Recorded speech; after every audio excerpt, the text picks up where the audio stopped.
Welcome to AI TechBook. If you're shipping anything with Claude, chat, agent, tool use, vision, there are 10 terms in the core API that decide whether your pilot ships clean or stalls in production. This is the Masterclass on all 10. In about 14 minutes, you'll speak the API like an architect. Now, if you're using Claude, every single request you send goes through one endpoint. Just one. It's the messages endpoint. Post it once. And whether you're sending a chat message, having Claude call a tool, or shipping a vision request, it all comes through this one URL. Here's what's interesting. There's no separate endpoint for tool use, no different URL for vision, and no completions endpoint either. That shape belongs to OpenAI, not Claude. Let me show you what a real request actually looks like. You set the version header, you pass a model ID, you set a max tokens cap, and you send a messages array, at minimum, one user turn with content. That's the whole contract. The rest is just parameters. Now, here's why this matters depending on who you are. If you're an architect, this is a single security review surface. One endpoint, one rate limit envelope, one audit log. Not a sprawl of specialized URLs you have to govern separately. If you're a developer shipping a side project, your whole client library is 40 lines of code. Curl, fetch, the Anthropic SDK, same shape, same envelope. And if you're a technical PM, this is the procurement signal. When an engineer says we're integrating Claude, they mean this endpoint. Everything else is configuration on top. One trap before we move on. If you find documentation pointing you at a completions endpoint, that's the OpenAI shape. Claude doesn't expose that. Your integration will fail before your first response. A 400 error, endpoint not found. And that brings us to term 2, model ID. How you pin which version of Claude you're talking to. Now, when you call Claude, you pin which version you want. The model ID is an exact version string, Opus 4.7, or Sonnet 4.6. And here's the rule. Never use an alias in production. Aliases like the Opus latest alias look convenient, but they're dangerous. The moment Anthropic ships a new model, that alias silently moves under you. Your evals against last week's model are now invalid. Your prompt that worked yesterday might subtly drift today. Pin the exact ID. Always. Now, here's how this lands depending on who you are. If you're an architect, every prompt template carries the model ID. Your evaluation suite is reproducible. Your auditor sees exactly which model approved which output. If you're a developer, pin the ID in a config file. When Anthropic ships Opus 4.8, you decide when to migrate, not the API. And if you're a technical PM, this is the line item in your procurement. Opus costs $5 per million input tokens, 25 per million output. Sonnet is 3 and 15. The model ID is what you're actually paying for. Tag it, track it. One trap before we move on. You ship with an alias. Months later, Anthropic ships a new model. Your alias moves overnight. Your unit tests still pass because the alias didn't fail. It just changed. Your support bot suddenly outputs longer, more thoughtful answers, which break your character limit downstream. By the time you notice, it's been a week. Pin the ID, sleep. And that brings us to term 3, context window. This one changes the architecture conversation. Claude's working memory is 1 million tokens. Input, conversation history, and output. All of it lives in a single envelope. For Opus 4.7 and Sonnet 4.6, that envelope holds 1 million tokens, about 750,000 words, roughly 1,500 pages of text. That's not just a bigger chat window, that's a different architecture. If you're an architect, an entire regulatory binder fits in one Claude request. You can stop building chunking pipelines for documents under 1,000 pages. The classic retrieval augmented generation system, for documents that fit, is no longer a requirement. It's an option. If you're a developer with a side project, you stop pre-processing. You stop splitting, you just pass Claude the document. Your architecture is simpler than your old retrieval setup. And if you're a technical PM, this changes the conversation around retrieval. Ask your engineering team, for what use cases does our retrieval layer still earn its complexity? One trap before we move on. The context window is shared between input and output. If you pass Claude a 900,000 token document and ask for a long response, it runs out of room mid-generation. You'll see a stop reason of max tokens that you didn't expect. Budget your output. Don't fill the window with input and forget Claude needs room to respond. And that brings us to term 4, the system prompt. When you talk to Claude, you give it a role. That's the system prompt. The system prompt is a top-level instruction layer, separate from your user messages.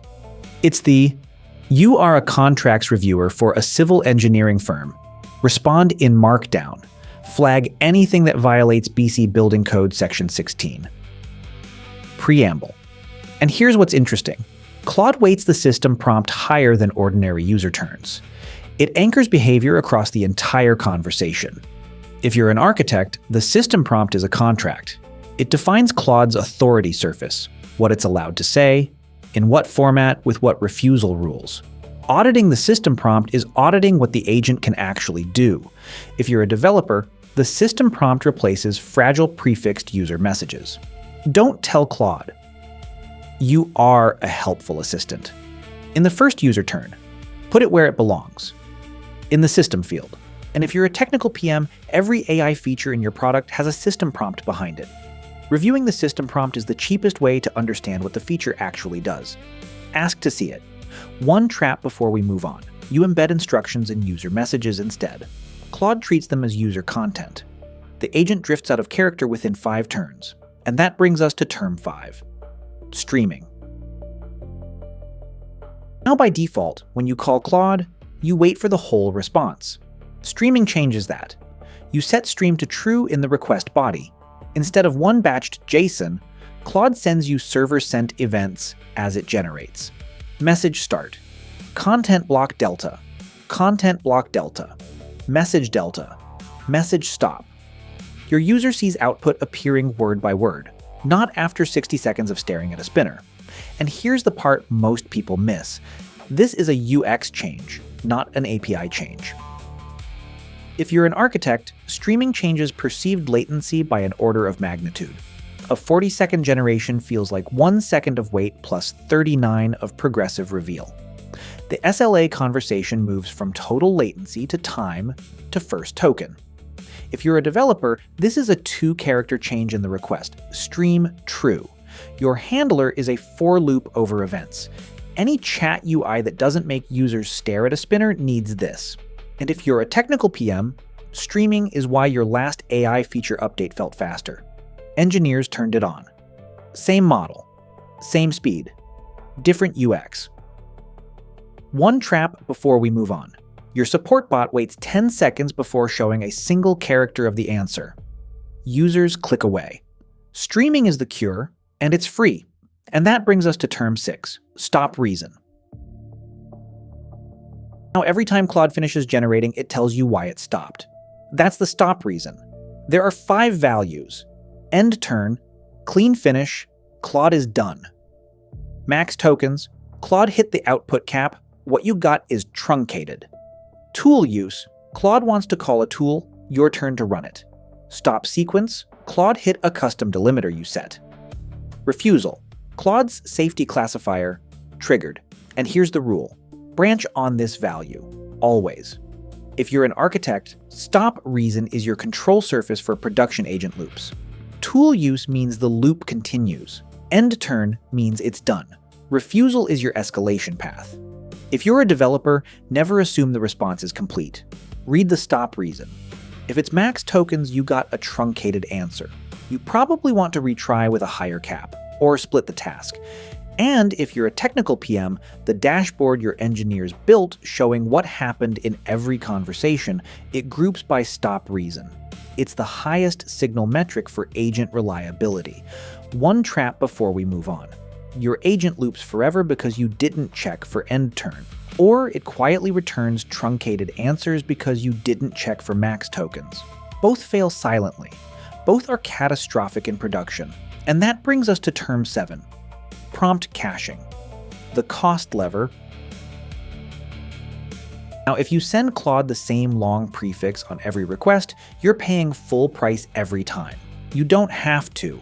Prompt caching marks a static prefix with a cache control flag. Claude caches it server-side. The next request that matches that cached prefix pays 1/10 of the base price on the cache read. 5-minute default lifetime, 1-hour option at a slightly higher write cost. Let me show you what this actually saves. Picture a contract review bot. The static prefix is 50,000 tokens of company policy. 10,000 reviews a day. At $5 per million tokens, that's $2,500 a day just for rereading the same policy.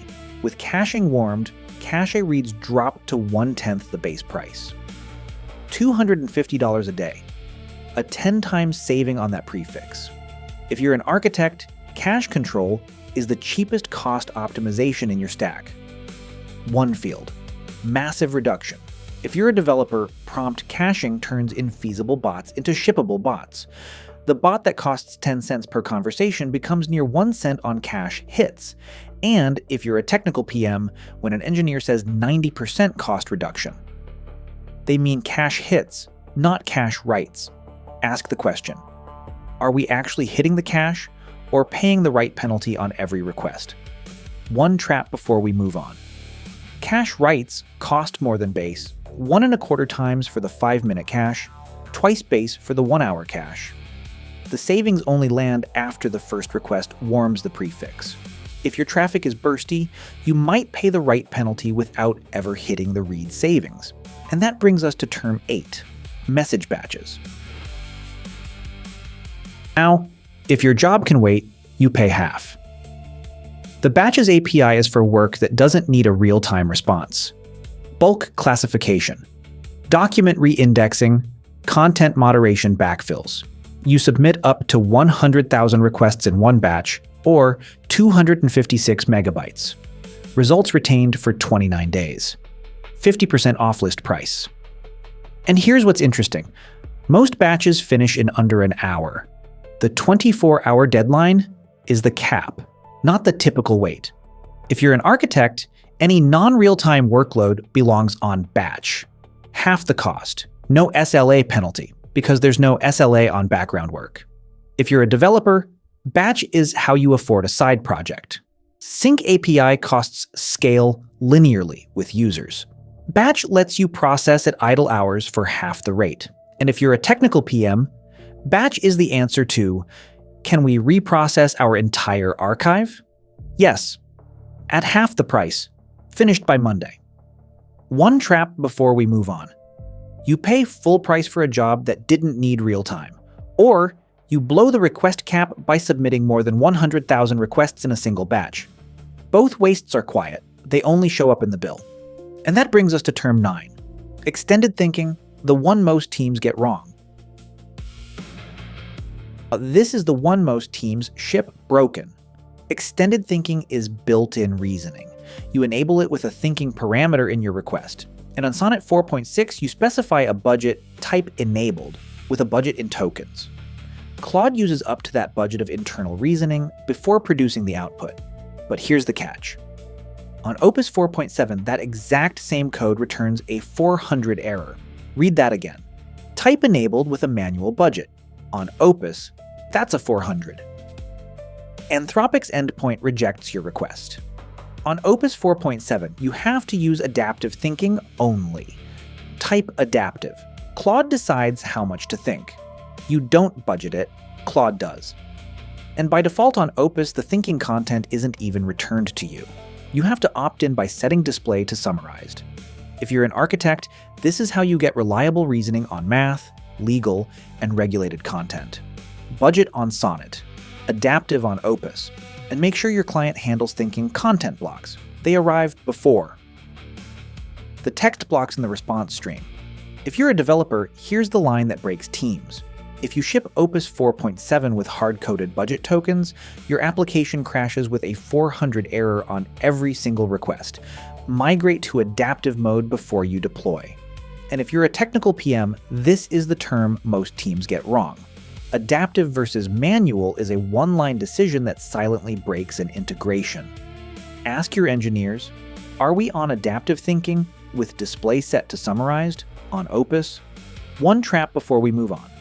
Production breaks for every user on Opus. Your evals pass on Sonnet, but fail on Opus. And you can't see the reasoning to debug because you didn't enable display. And that brings us to the last term, the version header. When you call Claude, you tell the API which contract you're coding against. The version header pins the API contract. The current stable version is 2023, 06, 01. You said it once. You forget it. And here's what happens if you don't.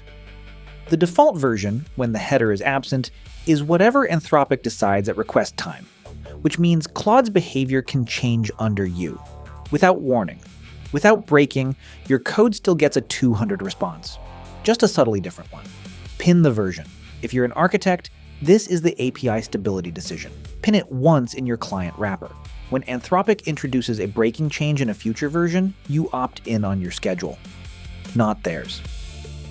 If you're a developer, this is the one-line difference between my app works for a year and my app breaks on a random Tuesday. Set the header. Sleep. And if you're a technical PM, this is the architectural answer to what guarantees do we have on Claude's behavior? The pinned version is the guarantee. One trap before we move on. A non-breaking but different default change ships. Your unit tests still pass. Your production output drifts. By the time you notice, it's been a week, and those are the 10 terms. 10 terms. Messages API, model ID, context window, system prompt, streaming, stop reason, prompt caching, message batches, extended thinking, and the version header. These are the terms you'll use on every Claude integration, the ones that decide whether your pilot ships clean or stalls in production. Next episode, 5 more terms, the ones that turn talking into doing. That's the Masterclass on Core API. If you got one new term from this, share it with one person. And subscribe. The next 5 terms drop next week.